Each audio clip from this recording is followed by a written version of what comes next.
저는 사울이라고 하는 이스라엘의 왕, 첫 번째 왕인 사울이라는 왕의 이야기를 하려고 하는데, 이 사람은 시작은 좋았는데 끝이 좋지 않은 왕, 이렇게 표현할 수가 있어요. 여러분, 끝이 좋아야 됩니다. 끝이 좋아야 돼요. 끝까지 좋아야 돼요. 그러려면 하나님 앞에서 살아야 돼요. 하나님과 동행하는 삶을 살아야 됩니다. 예수님이 말씀하셨죠. 내가 온 것은 양으로 생명을 얻게 하고 더 풍성히 얻게 하려 함이라 라고 말했어요. 오늘 여기 본문은 이스라엘의 왕을 세워달라고 이스라엘 백성들이 요구해서 이제 사울 왕을 첫 번째로 왕으로 세우게 되는데, 오늘 본문 가운데 보면 이런 말이 있어요. 8장 5절에 보면 모든 나라와 같이 우리에게 왕을 세워주세요. 그래서 우리를 다스리게 해주세요 라고 백성들이 요구를 합니다. 사무엘 선지자에게. 그랬더니 6절에 사무엘이 그것을 기뻐하지 않아요. 그래서 하나님께 기도합니다. 그랬더니 하나님이 뭐라고 응답하시냐면, 사무엘아, 그들이 너를 버린 게 아니라 나를 버린 거야. 하나님을 버린 거야. 그래서 하나님이 자기들의 왕이 되지 못하게 한 거야. 이렇게 얘기를 해요. 그들이 너를 버린 게 아니라 나를 버려 내가 그들의 왕이 되지 못하게 한 거야 라고 말씀하셨죠. 여러분, 이스라엘 백성들은 지금 사무엘 선지자에게, 지도자에게 나와서 우리에게도 다른 나라들처럼 왕을 세워주세요 라고 요구합니다. 끊임없이 안 된다, 하나님의 뜻이 아니야 라고 해도 아니에요, 우리에게도 왕을 세워주세요. 하나님 말고요, 하나님 말고요, 하나님 말고요, 하나님이 왕이 돼서 우리를 다스리는 거 말고요, 다른 인간 왕을 세워주시고 인간 왕이 우리를 다스리게 해주세요 라고 외치고 있어요. 여러분들도 그렇게 외치면서 살고 있지 않습니까? 하나님 말고, 하나님이 나의 왕이 되는 거 말고, 하나님이 나의 왕이 돼서 나를 다스리는 거 말고 다른 왕, 하나님 말고 다른 왕, 나는 하나님 말고 다른 왕을 원해. 내 인생의 진정 다른 왕을 원해. 하나님 말고 다른 왕을 원해. 여러분 혹시 그렇게 몸부림치면서 살고 있지 않느냐라고 하는 겁니다. 이 백성이 나를 버려 자기들의 왕이 되지 못하게 함이니라. 이들이 나를 버려 자기들의 왕이 되지 못하게 함이니라. 하나님이 결국엔 그 소원을 들어줍니다. 들어줘요. 그런데 그냥 들어주지 않고 11절에 보면 왕의 제도는 이러하다. 왕을 세우면, 그래, 왕을 세우는 것을 내가 허락해 주겠는데, 근데 왕을 세우는 제도는 이러이러하다라고 하면서 쭉 이제 설명을 해 주게 되는 모습을 보게 되는데, 그런데 신명기 17장 14절로 20절에 보게 되면은 왕을 세울 때에 하나님이 분명한 조건을 하나 달아요. 무슨 조건을 다냐면, 그 왕은, 반드시 세워진 인간 왕은 하나님의 율법의 말씀을 베껴서, 그걸 옮겨 적어서 왕의 곁에 그 말씀을 늘 두어서 그 말씀을 날마다 읽고 날마다 묵상하고 그 말씀을 날마다 생각해 가지고 그 왕이 자기 위에 더 큰 왕인 하나님 왕이 있는 것을 기억하고 그 하나님의 율법을 따라서 살아야 돼. 그러니까 인간 왕을 세워준다 하더라도 그 인간 왕은 하나님을 더 큰 왕으로 모시고 그렇게 통치를 해야만 돼 라고 하는 것을 단서로 하나님이 말씀해 주신 거죠. 무슨 말이냐면, 그들이 인간 왕의 제도를 세운다 하더라도 여전히 하나님이 그들의 진짜 왕이 돼야 돼 라는 말이에요. 여러분, 저와 여러분의 삶에 진짜 왕은 하나님이 될 수 있기를 주님의 이름으로 축원합니다. 하나님이 돼야 돼요. 여러분의 인생은 실제적으로 무엇이 여러분의 인생을 다스리고 지배하고 이끌어 간다고 생각하십니까? 어떤 사람은 하나님 말고요, 돈이 나의 왕이 되어주세요, 성공이 나의 왕이 되어주세요, 쾌락이 나의 왕이 되어주세요, 여러 건강이 나의 왕이, 취미가 나의 왕이 되게, 여러 가지들을 요구할 수 있는데, 여러분은 하나님이 정말 여러분들의 인생의 진짜 왕이십니까? 아니면 여러분들은 끊임없이 하나님 말고 다른 왕, 하나님 말고 다른 왕, 하나님 말고 다른 왕, 이것을 끊임없이 찾아 헤매고 있습니까? 여러분, 분명한 진리, 우리가 부인할 수 없는 분명한 진리 한 가지는 우리는 피조물이라는 사실입니다. 우리는 피조물이에요. 우리가 할 수 없는 일들이 너무 많아요. 우리가 주인이 아니에요. 우리는 살면서 내가 나의 주인이 안 돼. 내가 아무리 내 인생의 주인이 되고 싶어도 내가 나의 진짜 주인은 아니야 라는 고백을 할 수밖에 없어요. 병이 안 걸리고 싶어도 병에 걸리거든요.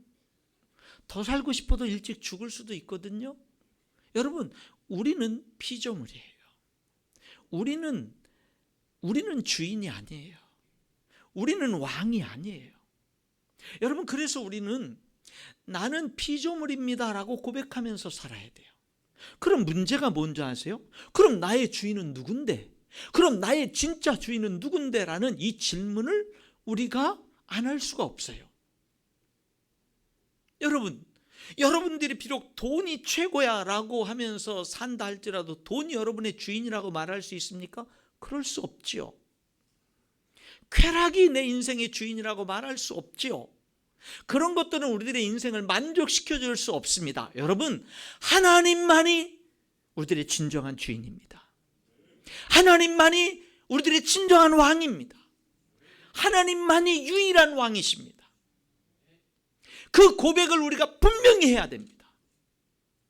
그래야 생명이 있는 인생을 살아갈 수가 있는 것입니다.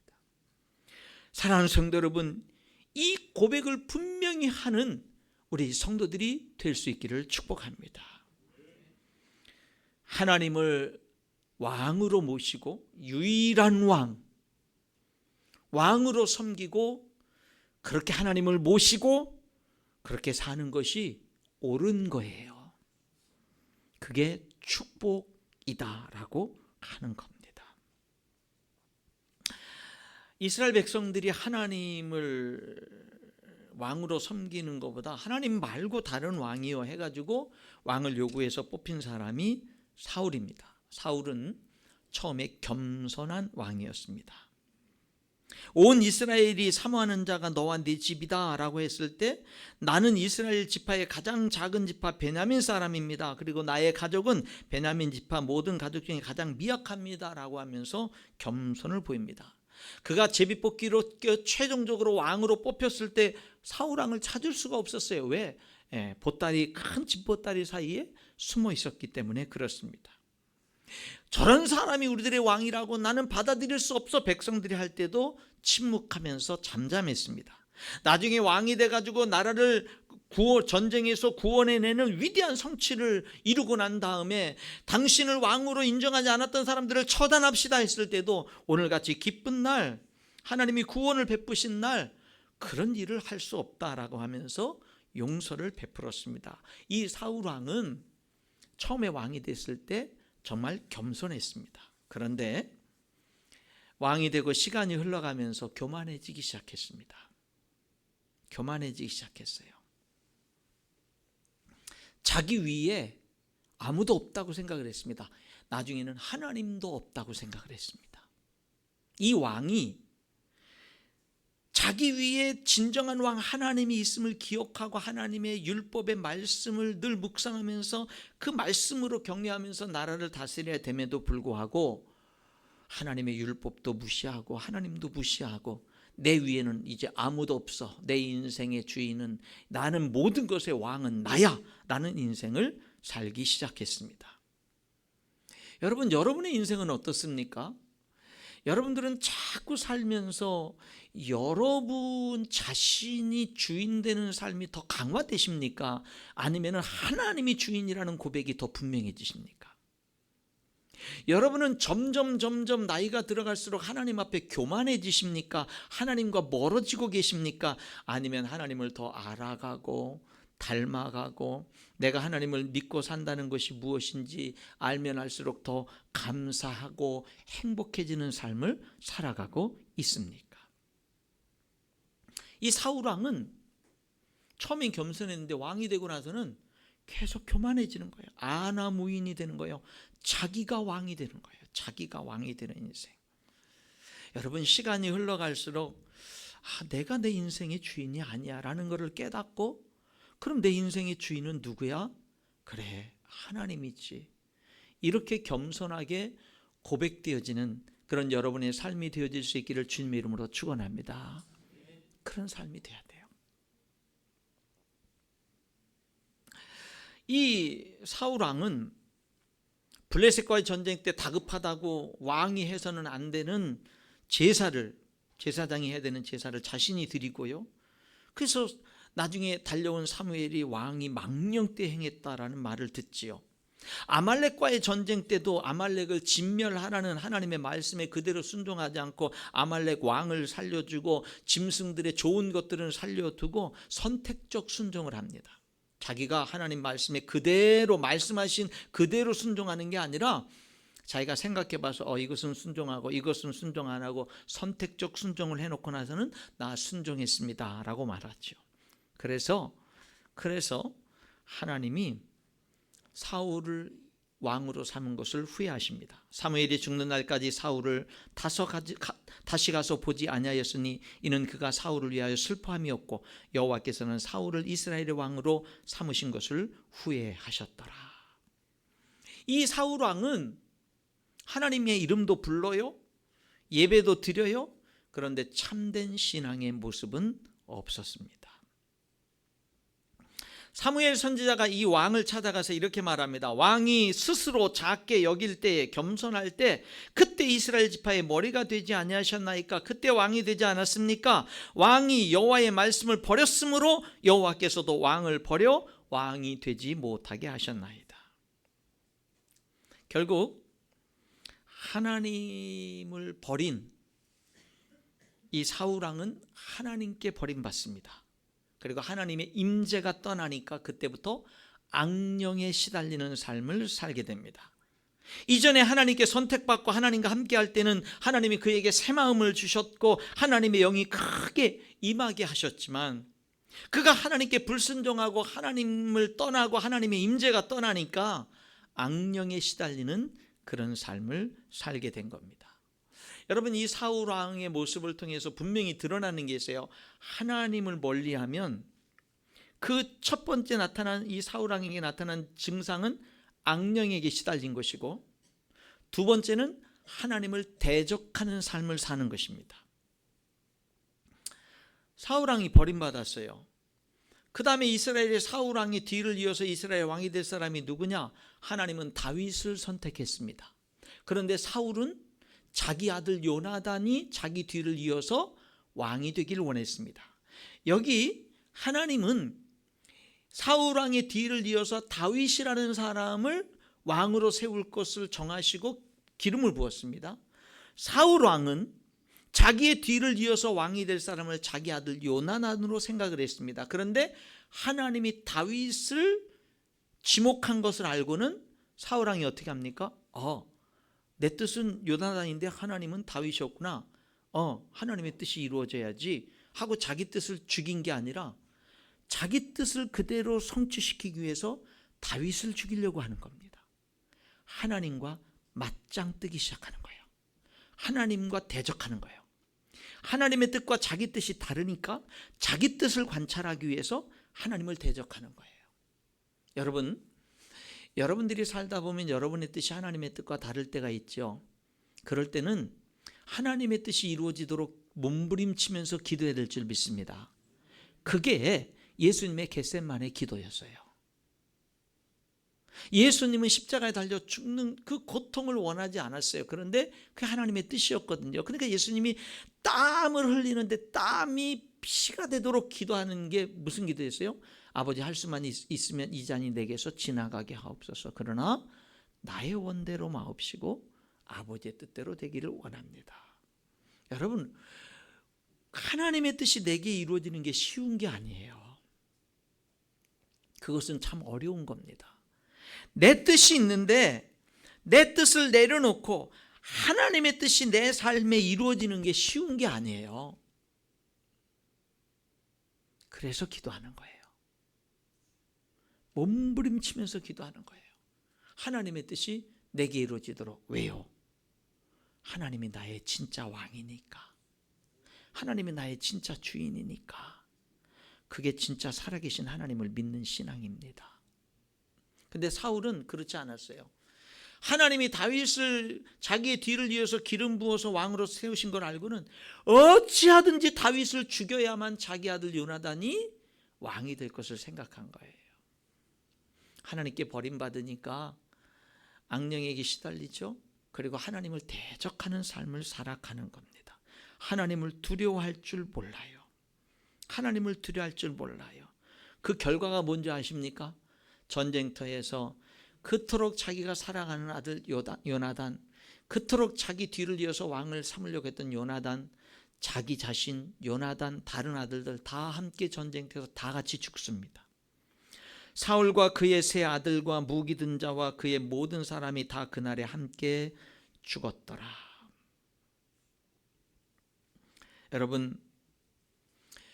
여러분들도 여러분의 자녀를 정말 위하는 줄 압니다. 진짜 자녀를 위하는 길이 무엇일까? 이 사울 왕의 삶을 통해서 우리가 한번 생각해 봐야만 되죠. 하나님의 뜻을 어기면서까지 내 뜻대로 내 힘으로만 그렇게 축복하려고 하는 것이 아니라 내 자녀에게 하나님의 은혜가 임하고 하나님의 축복이 임하도록 하는 것. 내 자녀가 진정으로 개인적으로 인격적으로 하나님을 만나도록 하는 것. 내 자녀가 진짜 하나님을 경외하는 진실된 믿음의 사람이 되도록 하는 것. 그러한 신앙을 물려주는 것. 여러분, 이것이 진정 자녀를 위하는 길인 줄 믿습니다. 그래요, 여러분, 분명합니다. 여러분이 여러분 자녀들을 다 책임질 수 없어요. 하나님께 맡겨야 돼요. 여러분, 아직 어린 자녀를 둔 부모님들은 자녀들 교육을 신앙으로 지금부터 열심히 해야 되고요. 내 자녀들이 이미 머리가 다 컸어. 부모님 말을 잘 안 들어. 그런 사람들도 자녀를 위한 몸부림치는 기도를 포기할 수 없습니다. 계속 기도해야 됩니다. 여러분, 한국교회 진단보고서라는 것이 있는데요. 이 진단보고서에 따르면은 우리 자녀들의 신앙생활에 가장 큰 영향력을 주는 존재는 누구일까? 교회학교 선생님일까? 교회학교 선생님보다 더 큰 영향력을 주는 존재가 있어요. 신앙의 친구들일까? 신앙의 친구들보다 더 큰 영향력을 주는 존재가 있어요. 목사님일까? 목사님보다 더 큰 영향력을 주는 존재가 있습니다. 부모입니다. 부모입니다. 그게 얼마 전에 두란노 창립 45주년 기념으로 목회 데이터 연구소와 함께 발표한 한국교회 진단 보고서 리포트에 나와 있는 결과입니다. 어린 시절뿐만 아니라 30대, 40대가 이르는 성인이 될 때까지 부모가 자녀의 신앙에 미치는 영향력은 가장 큽니다. 여러분, 교회에서 자녀 신앙 교육을 해야 얼마나 한다고 생각하세요? 몇 시간이나 한다고 생각하세요? 한두 시간이요? 많아야 두세 시간이요? 여러분, 그러나 자녀들은 가정에서 부모와 함께 합니다. 요즘에는 1인 가정들이 많고 자녀들이 조금만 성장해도 이제 부모와 독립해서 사는 경우들이 많이 있죠. 그래도 함께 예배하고, 그래도 가정주일에 한 달에 한 번 내는 가정주일에는 함께 예배드리고 같이 식사하고 같이 차 마시고 하는 그런 시간들이 필요한 거예요. 함께하는 시간들이 필요한 겁니다. 특별히 여러분, 가정 예배는 할 수 있는 한 드려야 될 줄 믿습니다. 가정 예배는 꼭 드리세요. 그리고 가정 예배 시간은 신나는 시간이 돼야 돼요. 자녀들을 훈계하는 시간, 교육하는 시간, 그런 시간 아니고요. 신나는 시간이 되는 거예요. 주일 주보 놓고 펼쳐놓고 오늘 불렀던 찬송 같이 한 장 부르고 오늘 설교 말씀 같이 한번 읽고, 그리고 그거에 대해서 가르치려고 하지 말고 엄마는 엄마대로 아빠는 아빠대로 오늘 말씀을 들으면서 나는 이것을 깨달았고 나는 이렇게 내 자신에게 적용해서 라는 걸 얘기하고, 자녀들은 자녀들대로 오늘 들은 말씀을 나는 오늘 말씀을 들으면서 이런 것을 깨달았어요 라는 걸 나누고, 그리고 각자의 기도 제목을 나누고 함께 기도하는 거예요. 그런데 오늘 말씀을 나누자, 돌아가면서 오늘 설교 말씀을 나누겠습니다. 저는 할 말이 없는데요. 그러면 그냥 넘어가는 거죠. 그러면 10분도 안 돼서 예배가 끝나겠죠. 자, 기도 제목 나누자. 저는 기도할 거 없는데요. 그럼 그냥 지나가는 거예요. 굳이 윽박질러 가지고 기도 제목을 받아내는 게 아니라 그냥 넘어가는 거예요. 그럼 10분도 안 돼서 끝나겠죠. 그러면 그 다음에 또 가정 예배를 드리는데 말씀의 은혜 받은 거 없어요, 기도 제목 없어요, 그러면 그냥 또 일찍 끝나는 거예요. 근데 어느 날 말씀의 은혜 받은 걸 나눠요. 기도 제목도 나눠요. 그러면은 가정 예배가 30분이 될 수도 있고 1시간이 될 수도 있고 그 이상이 될 수도 있겠죠. 가정 예배 시간을 둘 필요가 없어요. 좋은 시간이 되도록 하는 거예요. 좋은 시간이 되도록 하는 거예요. 여러분, 우리 교회는 초등부에서 좋은 것을 합니다. 애톰을 하죠. 애톰. 뭐냐면은 초등부 자녀들이 집에 가서 부모님과 함께하는 그런 신앙 과제가 있어요. 애톰, 집에서 하는 그런 과제들이 있다고요. 그런 것들을 부모님들이 꼭 신경 쓰고 꼭 함께 하시라 이 말이에요. 여러분, 신명기 6장에 보면은요, 부모님들에게 두 가지를 얘기하죠. 첫 번째는 뭐냐면 마음을 다하고 뜻과 힘을 다해서 하나님을 사랑하라 그럽니다. 무슨 얘기냐면 자녀들에게 신앙의 본을 보이라는 거예요. 하나님을 사랑하는 것을 본을 보이라는 겁니다. 본으로 가르치는 거예요. 가정에서는요, 말로 가르치는 게 아니에요. 본으로 가르치는 거예요. 근데 두 번째는 뭔지 아세요? 첫 번째는 마음과 뜻과 힘을 다해서 하나님을, 부모 자신이 마음과 뜻과 힘을 다해서 하나님을 사랑하는 거예요. 두 번째는 뭔지 아세요? 자녀에게 부지런히 가르치는 거예요. 집에 앉았을 때나 길을 걸어갈 때나 누웠을 때나 언제든지 하나님의 말씀을 부지런히 가르치는 거예요. 그것을 부모에게 위탁하셨어요. 부모에게. 여러분, 그렇기 때문에 우리 성도들이 우리 자녀들에게 정말로 이 부분에 있어서 함께 가정 예배를 열심히 드리고 가족들과 함께하는 시간들을 꼭 가지시고, 자녀들이 흩어져 산다 하더라도 가정 주일에는 꼭 모이고, 할 수 있으면 매주 모이면 좋고요. 그것이 도저히 안 되면 이 가정 주일에라도 함께 같이 모여서 예배 드리고 같이 식사하고 같이 함께하는 그런 시간들, 같이 삶을 나누는 그런 시간들을 갖는 거예요. 여러분, 부모와 자녀는 심지어 자녀들이 성장했어도 시간을 함께 보내는 게 중요한 거예요. 함께 보내는 거예요. 거기에 돈을 쓰세요. 거기에 돈을 쓰세요. 거기에 여러분들의 소중한 돈을 그런 데 쓰는 거예요. 애톰도 꼭 함께 할 수 있기를 바랍니다. 여러분, 어느 목사님이 딸에게 실질적으로 이렇게 말을 했습니다. 딸아, 너의 인생에 가장 소중한 시기를 하나님께 드려라. 너의 인생에 가장 소중한 시기를 하나님께 드려라.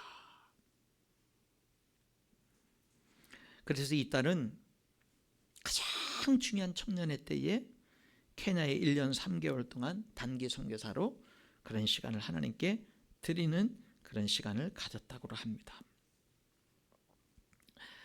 너의 인생의 가장 소중한 시간을 하나님께 드려라. 전도서에 그런 말씀이 있죠. 너는 청년의 때에 여호와를 기억하라.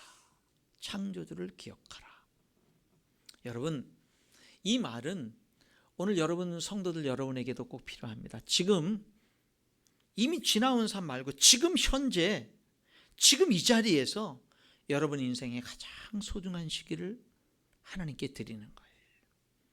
다 지나가고 남은 그런 시기를 드리는 게 아니라 내 인생의 가장 소중한 시간을 하나님께 드리면은요, 하나님이 다 채워주십니다. 다 채워주셔요. 책임져 주셔요.